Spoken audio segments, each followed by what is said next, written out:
I think we're good. Yes. What is the name of the show again? The Mary Elizabeth Jones Variety Hour. All right. Hello again, everybody. Welcome back, everybody. Yes. Doing a part I. Yeah. People have said. I think what Lawrence Welk said. And now we're going to listen to a medley of songs from World War II. You really said it like that? Yeah. I.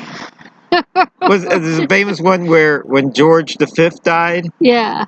That's the Queen Elizabeth's father. This is back in like 1953. The same one in the King's Speech. The guy was reading the news and he didn't know anything. He goes, and now we hate to inform you that George the V has died. George the V. I heard another announcing mistake where a guy, I think he became famous as a result of this. Yeah. I think it was Harry Von Zell, and he used to be on the George Burns show. Yeah. And he said one of the first jobs he had was that it was written for him. He just read it as it was written. And so it was like a local, like Atlantic City where he was, or New York. It was a dry cleaning place. He said, it says, and we encourage all women what did he say? He says, any woman who comes and drops off their clothes will get immediate attention. Any woman who drops their clothes will get immediate attention. That's what he said. Yeah. We gotta get close to this. We want both people in here. Yeah. All right. Yeah. I do this with Gorgeous George all the time, and I have to get close with him, and he says, "Oh, don't get so close." I said, "Well, George, the audience doesn't realize this." Speaking of Gorgeous George, yeah, I actually spent while you were gallivanting around the British Isles. I was at the GalaxyCon in Richmond last weekend. And I was with Gorgeous George, and we met RIC FLAIR. And I told George that RIC FLAIR is his idol. If you've ever seen any of his shows, if you've seen one of his shows, if you've only seen 10 minutes of his show, that's all he talks about is RIC FLAIR. Yeah. And and I said, George, he's coming. He's in his 70s. Who knows how many more chances you'll get to meet him? We gotta go. And I said, we gotta go. So he got the ticket, and he got the picture with him, and paid for the picture with him, and we got to meet him, and that's the picture that's I guess he's it's gonna replace the Bible. That picture now. Yeah. He won't have the crucifixion like a lot of people have in their house, or Moses, or whoever, or Buddha. He's gonna have that picture with him and RIC FLAIR and me. Yeah. I said I joked that let's get on each side of RIC FLAIR so we can cut out when we show it to people the other person. Which is why I said there's 3 pictures in here. Yeah. A picture of all 3 of us, a picture of you and RIC FLAIR, and a picture of me and RIC FLAIR without you. So it all works out like that. We also met a guy called RN Anderson, and I saw lots of famous people there. I just saw them. I didn't Anthony Michael Hall from the John Hughes films, and I saw Urkel, Jaleel White, a lot of science fiction people. I saw Corbin Burnson from LA Law. I think he's on a show called Psych. I saw lots of people there, but the only one I actually spoke to was, other than the people I just mentioned, was Barry Bostwick. Barry Bostwick was was in the Rocky Horror Picture Show. He plays Brad, and if you've seen that movie, you know. And he also had a show about His Honor, The Office, or whatever it's called. Yeah. At the where he played the mayor of New York in it with Michael J. Fox. Well, anyway, he was very nice when I shook his hand, and I said, it's great to meet the original Danny Zuko from Grease, which he was, the John Travolta character. Yeah. It was on Broadway, and it became the biggest ever hit at the time. It's been surpassed by Cats and by the Phantom of the Opera, but I think it beat out, I think Fiddler on the Roof to be the longest running musical in New York at the time, in Broadway, I think in the mid '70s or so. So so I got, and he was very excited that someone remembered that about him, because that's quite a distinction. Yeah. To be the star of the longest running musical of all time. Yeah. and and then he went on to other things. But anyway, I think it might have been before Rocky Horror. It might have been the early '70s or something, or late '60s or something. I don't know when Grease came out. Everyone loves Grease. I was in Grease. I love Grease. Yeah, everyone loves it. It's one of those movies, the movie with John Travolta, it's one of those things that when it comes on, you always have to stop and watch it. Yeah, yeah. Let's see. So that's what I've been up to. And I've, everything is working out well. Did you, let's see, did you buy any music when you were there? Any CDs in England? Any LPs or anything? No, I have not. Because a lot of times you could find, if you go to a show, I found this out when I was in Cuba, they almost as soon as the pianist finishes playing, he's trying to sell his homemade CDs of his music, or or a band or anything. They do that in America too, but but sometimes those are the only times you see that stuff. Yeah. So I try to buy, if I like a jazz band or something, or a rock and roll band. Yeah. So the country music, I try to buy classical music. I could probably get on my own. Yeah. Leonard Bernstein or somebody. Yeah. Dudamel, from Venezuela, Los Angeles Philharmonic, George Schulte. So there was a time when I went on these trips that's what I brought home, because this was before the internet, before Amazon and everything. I would go to these places and try to go to all the old used record stores, and try to buy stuff I couldn't get at home. I was trying to find a music store, but I couldn't find one. So. Yeah. Well, Notting Hill has quite a few. Covent Garden has quite a few. What else? I think if you go to Piccadilly Circus, that's more like Times Square. You won't find them. Though Times Square used to have that wonderful record music store there that they don't have anymore. Forget what it's called, but it was the best. And so anyway, so I would, also, one thing weird about, if you buy a videotape or a DVD in Europe, it probably won't work in your videotape. Certainly won't work in your system, but the CDs will, and certainly the LPs. The music has that over movies, because you need the what's it called, NTSC or whatever. I don't know. I think they have the PAL system. They also have a different electrical system. Did you notice that the plugs, anything you had a plug for, did not work? Yeah. They have a 200. I'm not an electrician, but they have like a 220 volt line, which would, if you actually could figure out a way, it would probably melt all the wire in your hair dryer or something. So I noticed that when people move there to England, or if they move from England to America, they pretty much have to get rid of their electrical equipment and buy new stuff when they get to that other country, because whatever they having ain't gonna fit. I actually got one of those plugs that I had in England. Did it work? Yeah, it did. Okay, that's good. That's good. And I still have my American plug though. Yeah. Well, there's nothing I want to bring. You have to. I guess a charger. You would have to get their charger for your phone.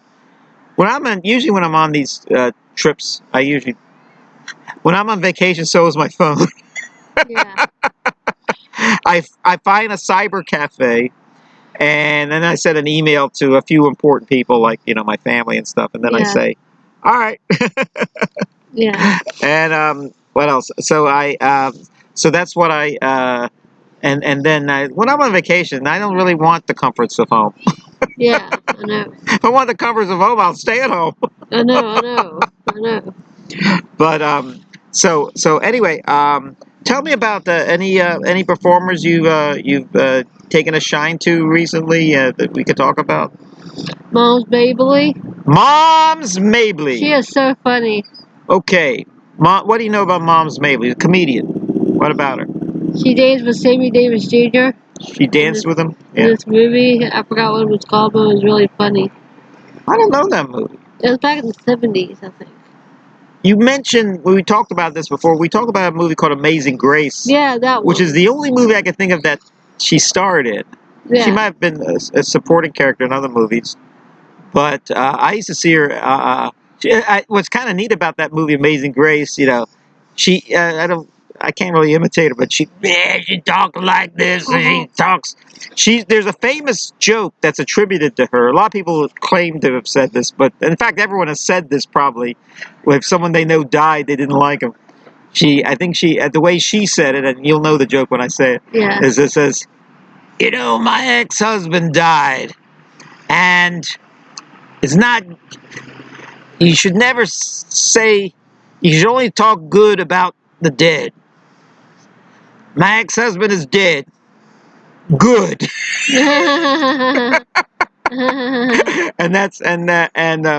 I used to always see her on talk shows growing up. She was on the Merv Griffin. She was actually an old lady when you saw her. Yeah. She was probably in her 60s, late 60s or so, but she looked older. In fact, when I saw her, she wore this old dress and a hat and everything. She took her teeth out and everything.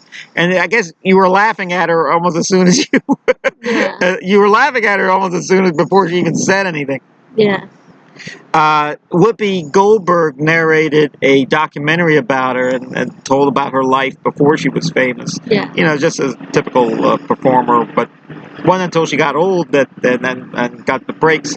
And Moms Mabley was she was actually a pretty good actress. A dramatic actress early in her career. Somebody actually, I once saw her in a movie and they said, you know, that's Moms Mabley. So, well, she has her teeth and she has a nice dress and everything. She used to say, you're knucklehead. You knucklehead. Whoopi would probably be the heir apparent to her, and Whoopi is Whoopi Goldberg. There was talk that she was going to be in a movie about her, but they never made. I guess they never felt she was. The only reason why they make movies in Hollywood is that they think people buy tickets to see it. Yeah. I remember, the movie Amazing Grace actually had Stephen Fetch in it, and it was one of the first blaxploitation comedies. Yeah. And with a comedian. You know, most movies up to that point that appealed to urban audiences, they call it, were, you know, action films like Shaft and Superfly and stuff. Not comedies, but this was a comedy. I think then, of course, the guy, Rudy Ray Moore, and who made the Dolomite films, he was a comedian. And they had action and comedy in those ones. In fact, the first time I saw this woman that won, Divine Joy Randolph, I think's her name. She won the Oscar last week for The Holdovers. She's very good in The Holdovers. And I couldn't remember where I saw her before, and she was in that Dolomite film. But listen to this. You're going to love this. More than 10 years ago, I was in New York, and I saw a show called Ghost.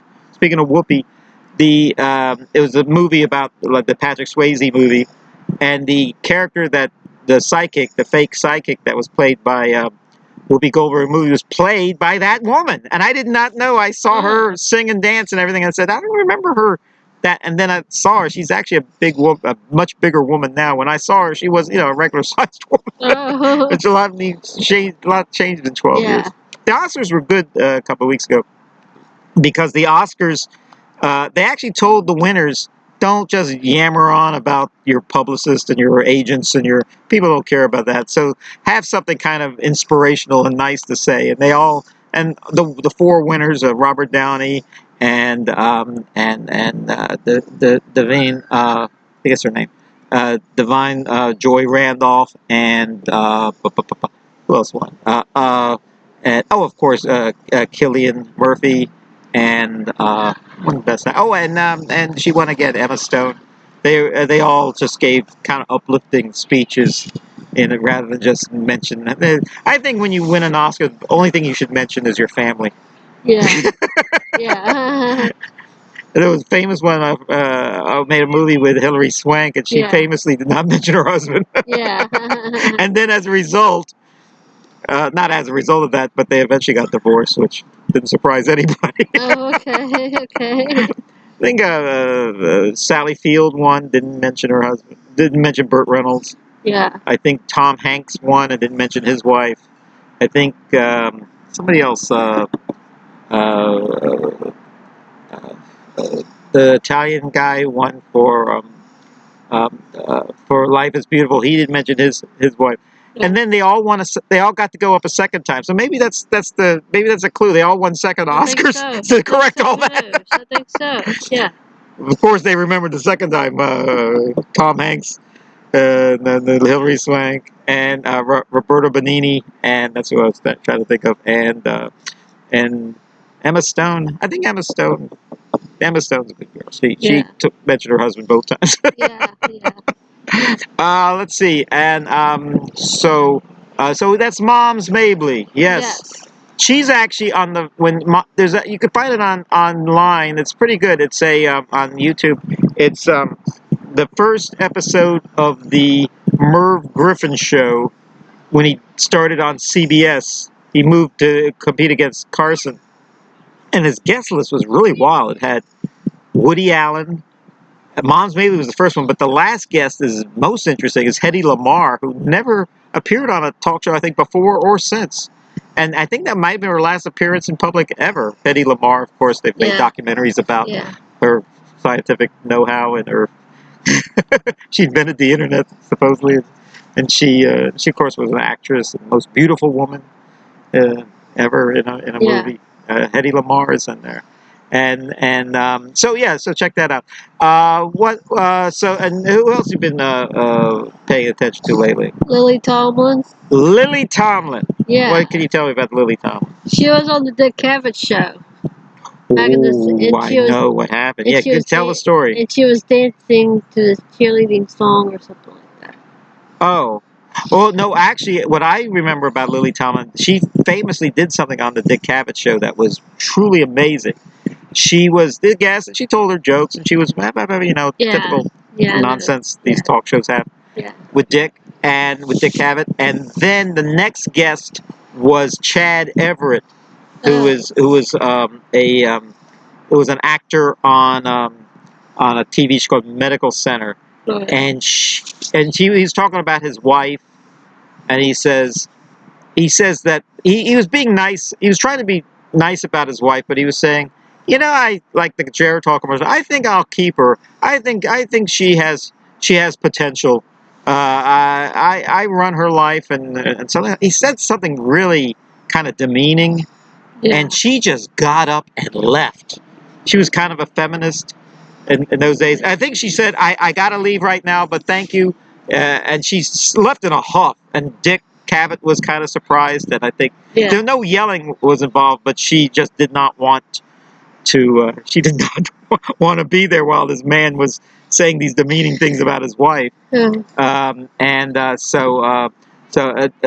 She came. I saw her once at the University of Richmond. They were giving a honorary diploma to her or something, and there was two parts to it. It was at the Robbins Center at the University of Richmond. The first half was her just telling jokes, her monologue, and the second part was there was a panel, and they were talking about comedy in America. And it was very good. A friend of mine Brent got me tickets for it, and we had a good time. But like a lot of these, it's very hard to. Usually, when comedians come to colleges, a lot of comedians don't come to colleges anymore because everything they say, the student body is kind of offended by everything. They call it woke or something. Yeah. A lot of your best comedians used to play colleges all the time, like Robert Klein and George Carlin and Richard Pryor. But then now, if those guys came, they would be, "How dare you say that about people," or something. And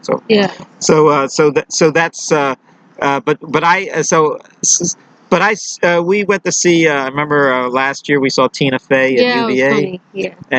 And then I've seen a few comedians before. Tina Fey got sort of a hero's welcome because she used to go to UVA. Yeah. University of Virginia. And Lily Tomlin came to the University of Richmond to get some sort of a prestigious award or something. Yeah. And and yeah, and that was great. Uh, I've been worried about mental health lately, and I've been telling people. I saw a movie. Um, this is really this. I don't want to bring the show down, but I saw a movie with Michael Keaton, a new movie. You made a movie with Michael Keaton, didn't you? Dope Sick. Yeah, yeah. You did I made it too, but I never saw him. I never saw him on I the never set. saw him either, but I did see another actress though. So I saw this movie. It's called Knox Goes Away, and it's about this hitman who tries to frame somebody for murder after he accidentally kills somebody. And the reason why he accidentally kills somebody is because he's suffering from Alzheimer's, and he has to do all of this while his brain, almost every week, his brain is getting worse and worse and worse. And they show the progression, and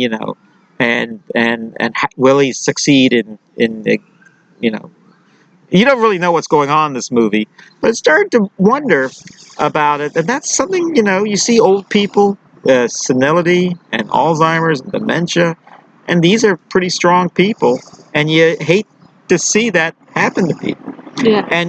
But then you think, I'd hate to see that happen to me, because Ronald Reagan, brilliant people have, suffered from it. When the President of the United States suffered, lots of people suffer from it. So I don't know what to do, but I do know that I'm trying my best to do crossword puzzles.